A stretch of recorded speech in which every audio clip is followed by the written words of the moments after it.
Assalamualaikum warahmatullahi wabarakatuh. Perkenalkan, nama saya Arum Fajar Pratiwi dari kelas Akuntansi Keuangan Reguler tahun 2020, NPM 203110002, Politeknik Piksi Ganesha, Indonesia. Video kali ini saya buat untuk memenuhi tugas ujian akhir semester mata kuliah Public Relation dengan dosen pengampu Ibu Titi Haryanti, SE MSI. Pada kesempatan kali ini, saya akan menjelaskan tentang konsep komunikasi hubungan masyarakat dalam manajemen public relation. Yang pertama, konsep dasar komunikasi. Pengertian komunikasi. Istilah komunikasi secara etimologis berasal dari bahasa Latin communicatis yang memiliki arti berbagi, yaitu usaha yang dimiliki tujuan untuk bersama atau kesamaan makna. Secara etimologis, adanya proses penyampaian suatu pernyataan oleh seorang kepada orang lain. Komunikasi manusia adalah proses yang melibatkan individu-individu dalam suatu hubungan, kelompok, organisasi, dan masyarakat yang merespon dan menciptakan pesan untuk beradaptasi satu sama lain. Cara yang baik untuk menjelaskan komunikasi adalah dengan menjawab pertanyaan. Who say what is which channel to warm with warm effect? Menurut Effendi 1994. Komunikasi adalah proses suatu penyampaian informasi, pesan, ide, gagasan dari suatu pihak pada pihak lain. Pada umumnya, komunikasi dilakukan secara lisan atau verbal yang dapat dimengerti oleh kedua belah pihak. Apabila tidak ada bahasa yang verbal yang dapat dimengerti oleh keduanya, komunikasi masih bisa dilakukan dengan menggunakan gestur tubuh menunjukkan sikap tertentu, misalnya tersenyum, menggelengkan kepala, mengangkat bahu. Cara seperti ini disebut dengan komunikasi nonverbal.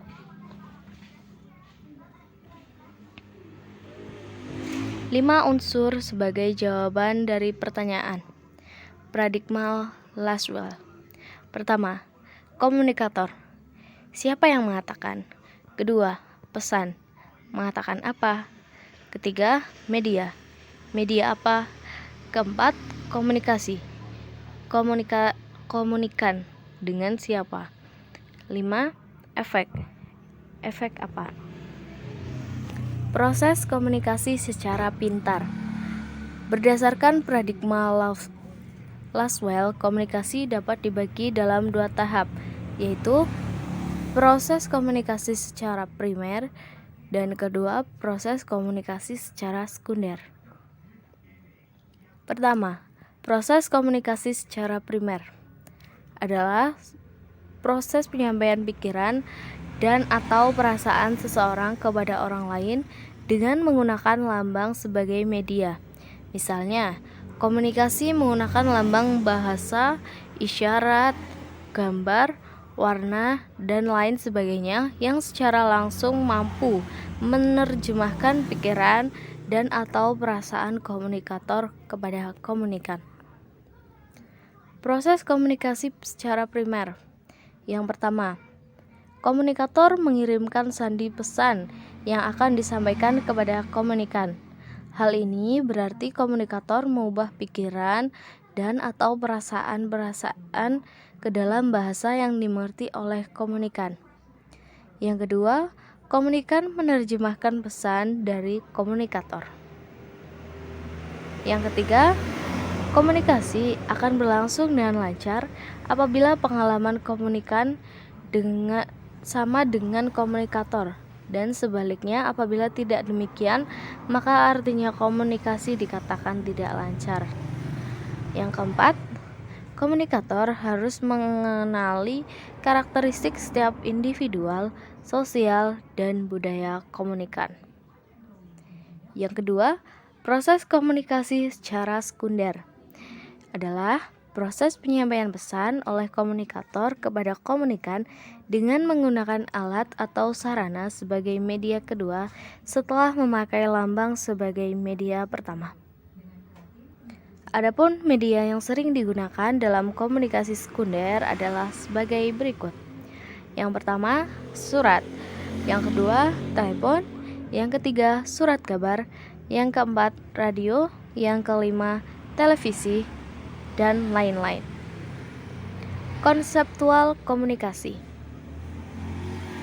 Konseptual komunikasi adalah sebuah rancangan atau sebuah ide yang disusun agar sebuah proses penyampaian pesan kepada orang lain dapat terorganisir dan bisa langsung memahami pesan tersebut serta memberikan feedback yang baik. Ada 3, yaitu pertama, komunikasi sebagai tindakan satu arah. Yang kedua, komunikasi sebagai interaksi. Dan yang ketiga, komunikasi sebagai transaksi. Pertama, komunikasi sebagai tindakan satu arah.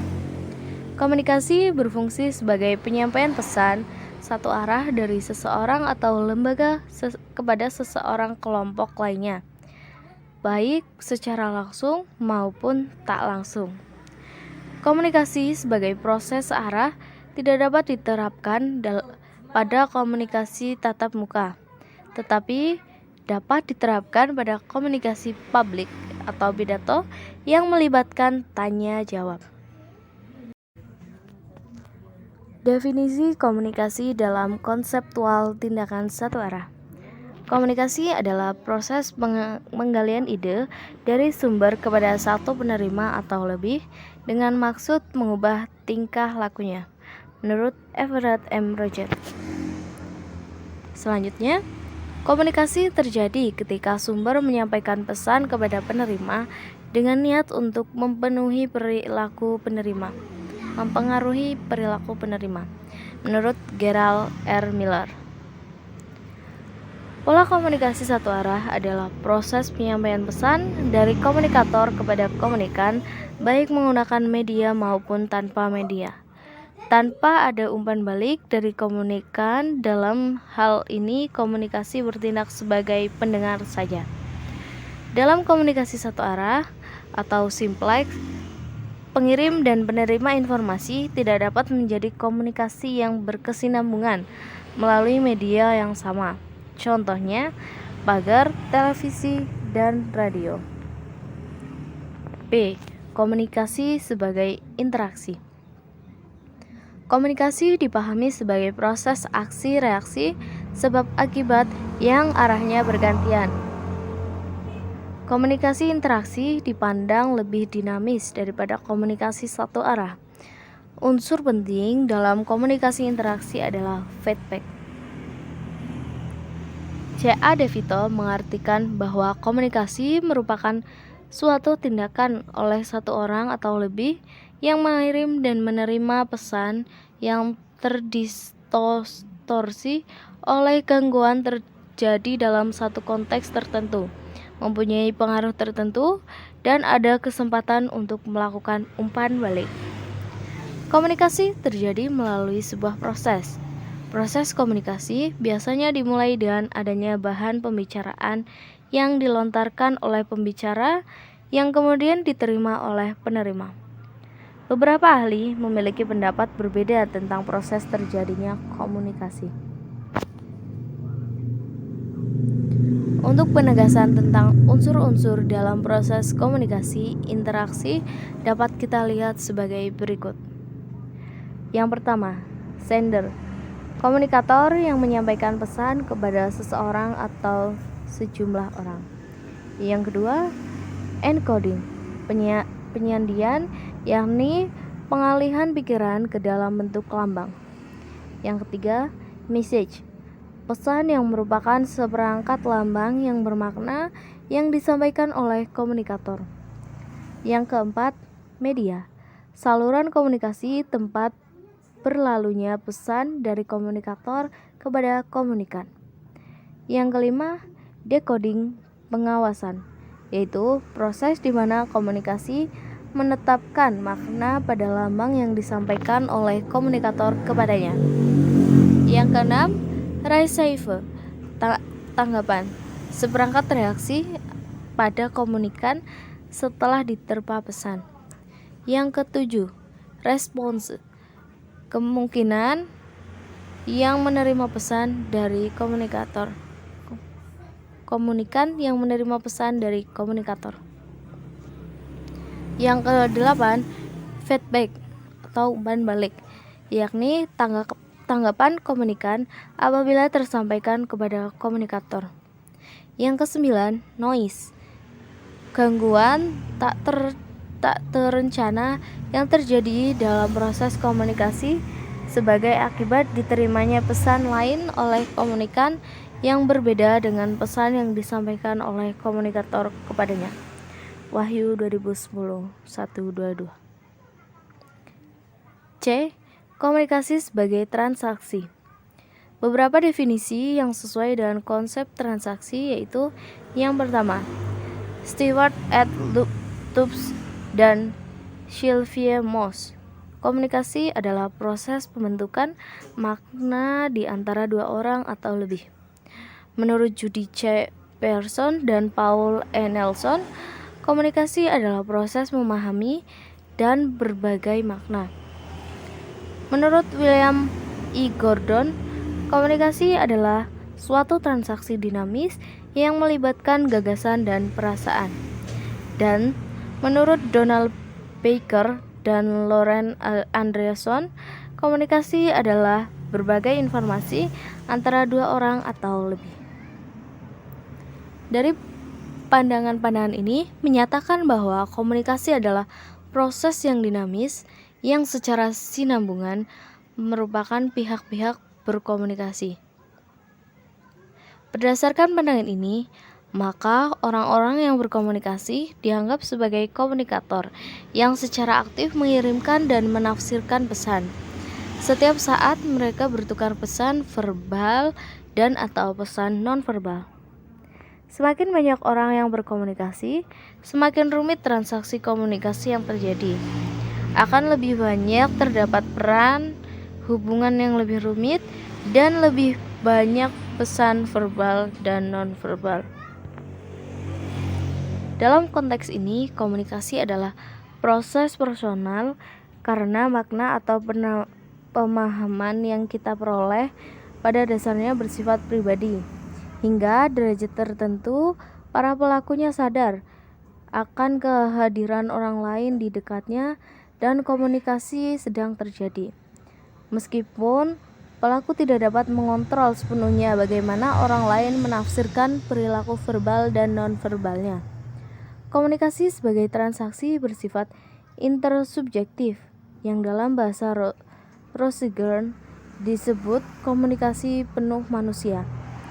Penafsiran Anda atas perilaku verbal dan non-verbal orang lain yang Anda kemukakan kepadanya juga mengubah penafsiran orang lain tersebut atas pesan-pesan Anda, dan pada gilirannya mengubah Anda atas penafsirannya, dan begitu seterusnya. Kelebihan konseptualisasi komunikasi sebagai transaksi adalah bahwa komunikasi tersebut tidak membatasi kita pada komunikasi yang disengaja atau respons yang dapat diamati. Artinya, komunikasi terjadi apakah pelakunya menyengajanya atau tidak, meskipun menghasilkan respon yang tidak dapat diamati. Dalam komunikasi transaksional, komunikasi dianggap telah berlangsung bila seseorang telah menafsirkan perilaku orang lain, baik perilaku verbal maupun perilaku non-verbal. Pemahaman ini mirip dengan definisi berorientasi penerima, receiver oriented definition, seperti dikemukakan Burgon, yang menekankan pada variabel-variabel berbeda, yakni penerima dan makna pesan bagi penerima. Hanya saja penerima pesan itu juga berlangsung dua arah, bukan satu arah. Kesimpulannya, proses komunikasi secara primer adalah proses penyampaian pikiran dan atau perasaan seseorang kepada orang lain dengan menggunakan lambang sebagai media. Misalnya, komunikasi menggunakan lambang bahasa, isyarat, gambar, warna, dan lain sebagainya yang secara langsung mampu menerjemahkan pikiran dan atau perasaan komunikator kepada komunikan. Proses komunikasi secara primer, komunikan mengirimkan sandi pesan yang akan disampaikan kepada komunikan. Hal ini berarti komunikator mengubah pikiran dan atau perasaan